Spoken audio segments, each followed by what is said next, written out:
Hi everyone. இந்த வீடியோவில் வந்து ஒரு பிகினராக உங்கள் இன்வெஸ்ட்மெண்ட் கேரியரை எப்படி சக்ஸஸ்ஃபுல்லாக ஸ்டார்ட் பண்ணுறது அப்படின்றத பற்றி தான் பார்க்க போகிறோம்.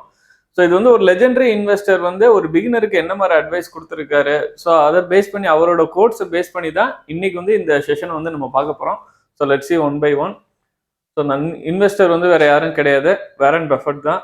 ஸோ ஏன் வாரன் பஃபெட்டை வந்து எல்லா வீடியோலையும் ஒரு இதில் எடுத்துக்கிறோம், இல்லை மெஜாரிட்டி ஆஃப் மீடியா ஏன் கவர் பண்ணுறாங்க அப்படின்னு பார்த்தீங்கன்னா, எந்த ஒரு ஃபீல்ட்லையுமே அதில் லாங் டேர்மாக சக்ஸஸ் பண்ணவர் கண்டிப்பாக ஏதோ ஒரு பிரின்சிபலை வந்து ஃபாலோ பண்ணியிருப்பாரு.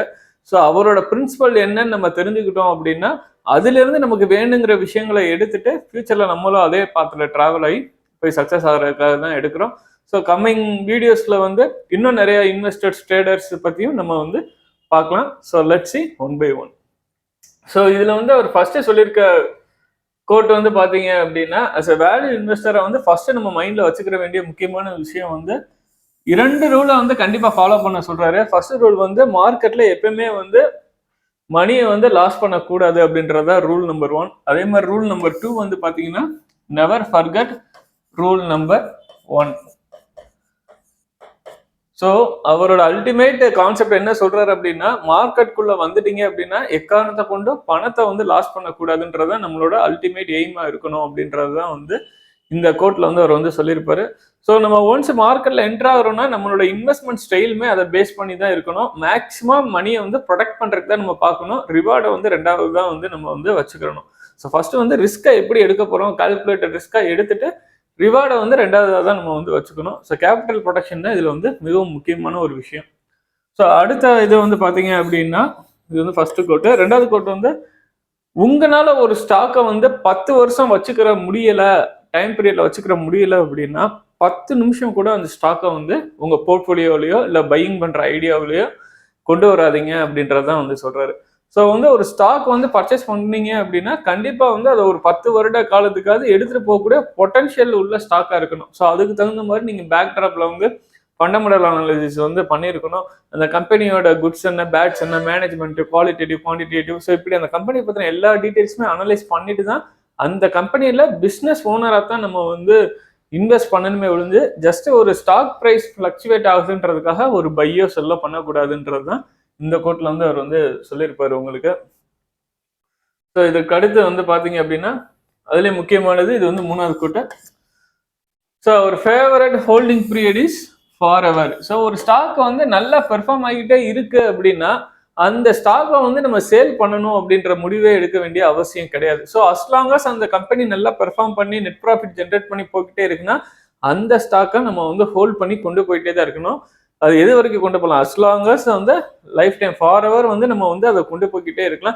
இன்கேஸ் மேனேஜ்மெண்ட்ல வந்து எதுவும் ப்ராப்ளம் இருக்கு, கம்பெனி ஏதோ ஒரு ட்ரபிள்ல வந்து இருக்குன்ற பட்சத்தில் மட்டும்தான் ப்ராஃபிட் வந்து ஜென்ரேட் பண்ண முடியலன்ற விஷயங்கள்ல மட்டும்தான் வந்து அந்த ஸ்டாக்கை வந்து சோல்வ் பண்றதுக்கு வந்து நம்ம வந்து ஐடியா பண்ணணும். ஸோ இது எப்படிங்க ஒரு குவான்டிடேட்டிவா பார்த்தோம் அப்படின்னா, ஒரு 2 குவார்ட்டரோட ரிசல்ட் வந்து நம்ம வந்து பார்க்கலாம். அந்த கம்பெனி வந்து 2 குவார்ட்டர் ரிசல்ட் வந்து கண்டினியூஸா ஒரு நெகட்டிவா வந்து ஏர்னிங்ஸ் கொடுத்துட்டே இருக்காங்கன்னா there is something trouble in the company. So அப்போ வந்து நீங்கள் அந்த கம்பெனியோட balance sheet, PL statement, so cash flow இதெல்லாம் எடுத்து பார்த்து அனலைஸ் பண்ணிட்டு ஒரு தெளிவான வந்து முடிவு எடுக்கணும் அப்படின்றது தான் இந்த கோட்டோட மீனிங். ஸோ நம்ம கம்மிங் வீடியோஸ்ல வந்து பேலன்ஸ் ஷீட்னா எப்படி பார்க்கறது, ப்ராஃபிட் லாஸ் ஸ்டேட்மெண்ட் எப்படி அனலைஸ் பண்ணுறது, கேஷ் ஃப்ளோ ஸ்டேட்மெண்ட் எப்படி பார்க்குறதுன்றதெல்லாம் நம்ம 1 by 1 பார்க்கலாம்.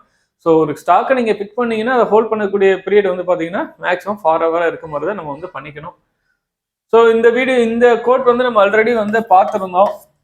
ஸோ வந்து அவர் என்ன சொல்றாரு அப்படின்னு பார்த்தீங்கன்னா, be fearful when others are greedy and be greedy when others are fearful.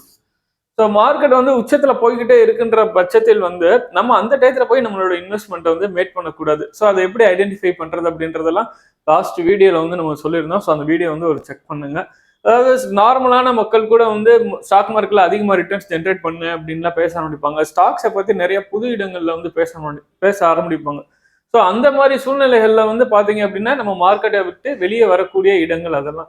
So அதே மாதிரி வந்து பாத்தீங்க அப்படின்னா மார்க்கெட்டை வந்து நம்ம எப்போ வாங்கணும் அப்படின்னு பாத்தீங்கன்னா, என்டையரா எல்லா டிவிலையுமே ஸ்டாக் மார்க்கெட் ஒஸ்ட்ல இருக்கு, ஒஸ்டான கண்டிஷன்ல இருக்கு. ஸோ கண்ட்ரியோட ஜிடிபி ரொம்ப மோசமா இருக்கு. ஸோ இந்த மாதிரி நியூஸ் வந்து கன்சிஸ்டண்டா வந்து டிவியில பேப்பர்ல எல்லாம் வந்துட்டே இருக்கும். ஸோ அந்த மாதிரி டயத்துல தான் வந்து நம்மளோட இன்வெஸ்ட்மெண்ட்டை வந்து நம்ம மேட் பண்ணணும் அப்படின்றதான் இதோட மீனிங். ஸோ இதையும் வந்து கண்டிப்பாக வந்து நம்ம ஃபாலோ பண்ணோம் அப்படின்னா இன்வெஸ்ட்மெண்ட் இதில் நம்ம ஒரு சக்ஸஸ்ஃபுல்லான கேரியர் போகிறதுக்கு வந்து நல்ல சான்சஸ் இருக்கு. ஸோ இதற்கு அடுத்தது வந்து பார்த்தீங்க அப்படின்னா மார்க்கெட்டை வந்து கான்ஸ்டன்டா வந்து வாட்ச் பண்ணிட்டே இருக்கணும். ஒரு இன்வெஸ்ட்மெண்ட் மேக் பண்ணிட்டோம், சரி அது பாட்டுக்கு வளர்ந்து வந்துடும் அப்படின்ட்டு நம்ம வாட்டுக்கு விட்டுட்டு அடுத்த ஒர்க்குக்கு போயிடக்கூடாது. குறைந்தபட்சம் ஒரு குவார்டர் ஒன்ஸாவது அந்த கம்பெனி எப்படி பெர்ஃபார்ம் பண்ணுதுன்றத அந்த ஃபண்டமெண்டல் ஸ்டேட்மெண்ட்ஸ் வந்து அனாலிசிஸ் பண்ணணும். ஸோ லாங் ரன்ல company as long as profit generate ஆகி போயிட்டே இருக்கும்போது இந்த ஸ்டாக்கோட ப்ரைஸுமே அதை ஃபாலோ பண்ணி போக ஆரம்பிக்கும். ஸோ ஒன்ஸ் அந்த கம்பெனி நல்லா பெர்ஃபார்ம் பண்ணலைன்னா ஸ்டாக் ப்ரைஸ் எவ்வளோ ஹைல நல்லா இருந்தாலுமே திரும்பி வந்து டவுன் ட்ரெண்டுக்கு கீழே வர ஆரம்பிச்சிடும். ஸோ அதை வந்து நம்ம வந்து கண்டிப்பாக வந்து வாட்ச் பண்ணணும். மார்க்கெட்டை வந்து கான்ஸ்டன்ட்டாக வந்து வாட்ச் பண்ணிட்டு இருக்கணும். குறைந்தபட்சம் ஒரு குவார்டர் ஒன்ஸாவது நீங்கள் மியூச்சுவல் ஃபண்ட் எதில் போட்டிருந்தீங்கனாலுமே குறைந்தபட்சம் அதை வந்து வாட்ச் பண்ணிட்டே இருக்கணும். ஸோ அதே மாதிரி அடுத்து வந்து பார்த்தீங்கன்னா சேசிங் த ட்ரெண்ட்ஸ். ஸோ ஒன்ஸ் வந்து மார்க்கெட் நல்லா லாங் டேர்ம்ல அப் ட்ரெண்ட்ல தான் போகும். நீங்க இன்வெஸ்டரா இருப்பீங்க. ஒரு சின்ன ஷார்ட் டேர்ம் ட்ரெண்ட்ல வந்து இப்போ மார்க்கெட் நல்லா அப் ட்ரெண்ட்ல இப்படி போயிட்டே இருக்கும். ஒரு சின்ன ஷார்ட் டேர்ம் ட்ரெண்ட்ல டவுன் ட்ரெண்ட் வரும், திருப்பி இப்படி மேலே போயிட்டே தான் இருக்கும். நீங்க லாங் டேர்ம் இன்வெஸ்டரா இருந்துட்டு இந்த ஷார்ட் டேர்ம்ல மார்க்கெட் இறங்குது அப்படின்ட்டு நீங்க செல்லோ பையோ வந்து பண்ணிக்கிட்டே இருக்கக்கூடாது. ஸோ இப்படி ஓயாம வந்து உங்களோட டெசிஷன்ஸை வந்து ஃப்ரீக்வெண்டா வந்து நீங்க மாத்திக்கிட்டே இருக்கீங்க, பை பண்றீங்க, செல் பண்றீங்க, செல் பண்ணிட்டு பை பண்றீங்க, இப்படி பண்ணிட்டே இருந்தீங்க அப்படின்னா கண்டிப்பா உங்களால சக்சஸ்ஃபுல்லா ஒரு இன்வெஸ்ட்மெண்ட் கேரியர்ல வந்து சைன் பண்ண முடியாது.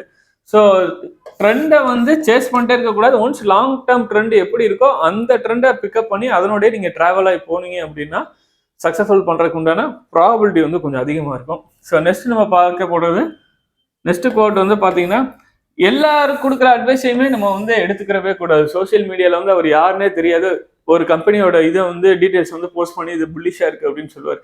ஸோ அதை பேஸ் பண்ணி நம்ம பையா சொல்ல போன்ற முடிவுகள்லாம் எடுக்கக்கூடாது. நீங்கள் என்ன டெசிஷன் எடுத்தாலுமே நீங்கள் வந்து பர்சனலாக அனலைஸ் பண்ணிவிட்டு அதுக்கப்புறம் தான் வந்து நீங்கள் வந்து டெசிஷன்ஸ் எடுக்கணும். இது வந்து ரொம்ப முக்கியமான விஷயம். அதே மாதிரி உங்களோட இன்வெஸ்ட்மெண்ட்டுக்கு வந்து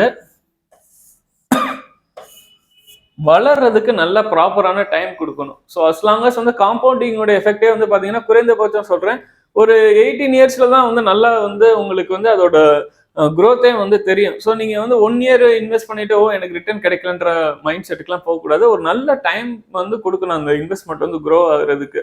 ஸோ அதை வந்து நம்ம வந்து இதில் கூட பார்த்தோம் அப்படின்னா டைம் எஃபெக்ட் வந்து நீங்க எடுத்த டெசிஷன் இன்கேஸ் ஒரு ரிலையன்ஸ் மாதிரி கம்பெனியா வாங்கியிருக்கீங்க, நீங்க வாங்கினதுலேருந்து ப்ரைஸ் வந்து இறங்கி போய்கிட்டே இருக்கு அப்படின்னா கூட ஓவர் த லாங் ரன் இந்த டைம் எஃபெக்ட் என்ன பண்ணும் அப்படின்னு பார்த்தீங்கன்னா நீங்க பண்ண எரரை வந்து ரெக்டிஃபை பண்ணிட்டு ரிலையன்ஸை ஓவரால் திருப்பி மேலே வரும்போது அதுல இருந்து உங்க இன்வெஸ்ட்மெண்ட் உண்டான ரிட்டர்ன்ஸ் வந்து ஜென்ரேட் பண்ணி கொடுத்துரும். ஸோ நல்ல லாங் டைம் ஃப்ரேம் வந்து கொடுக்கணும்.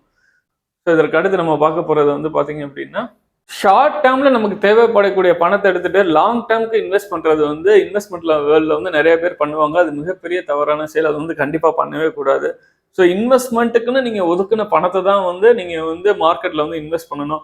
ஷார்ட் டேர்ம்ல எனக்கு இன்னும் ஒரு 6 மந்த்ஸ்ல பணம் தேவைப்படுது, அதை கொண்டு வந்து நான் ஒரு இன்வெஸ்ட்மெண்ட்டை பண்ணிட்டு அதுல ஒரு ஷார்ட் டேர்ம்ல நல்ல ரிட்டர்ன் கெயின் பண்ணணும் அப்படின்னு நினைச்சீங்க அப்படின்னா கண்டிப்பா வந்து இந்த ஸ்டாக் மார்க்கெட்ஸ்ல வந்து நீங்க இன்வெஸ்ட் பண்ணக்கூடாது. அதுக்கு பதிலாக நீங்க ஃபிக்ஸட் டெபாசிட் ஸோ அந்த மாதிரி அல்டர்னேட்டிவ் இன்வெஸ்ட்மெண்ட்ஸ்ல வந்து இன்வெஸ்ட் பண்ணிட்டு தான் வந்து அந்த ஷார்ட் டேர்முக்கு உண்டான கேபிட்டல் வந்து இன்வெஸ்ட் பண்ணிட்டு ரிட்டர்ன்ஸ் வந்து எடுத்துக்கணும். மார்க்கெட்ல வந்து கண்டிப்பா வந்து நீங்க இன்வெஸ்ட் பண்ணக்கூடாது.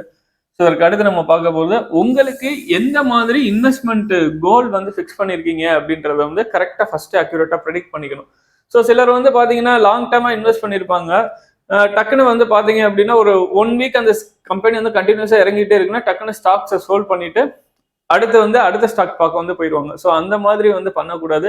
நம்ம ட்ரேடரா இருந்தோம் அப்படின்னா ஒன்ஸ் ஸ்டாப் லாஸ் ட்ரிகர் ஆயிருச்சு அப்படின்னா அந்த கம்பெனிலேருந்து வெளியில வந்துடணும். ஸோ அதே மாதிரி இன்வெஸ்டரா இருந்தோம்னா அது எவ்வளவு தூரம் லாங் டேர்ம் குறைந்தபட்சம் 2 குவார்டராவது வந்து அந்த கம்பெனி வந்து நம்ம ஃபோக்கஸ்டா வந்து வாட்ச் பண்ணணும். ஸோ அன்கிளியர் இன்வெஸ்டிங் கோல்ஸ் வந்து கண்டிப்பா இருக்கவே கூடாது. நீங்க ட்ரேடர்னா ட்ரேடரா தான் பிஹேவ் பண்ணணும். அதே மாதிரி இன்வெஸ்டர்னா இன்வெஸ்டரா தான் வந்து நீங்க வந்து பிஹேவ் பண்ணணும்.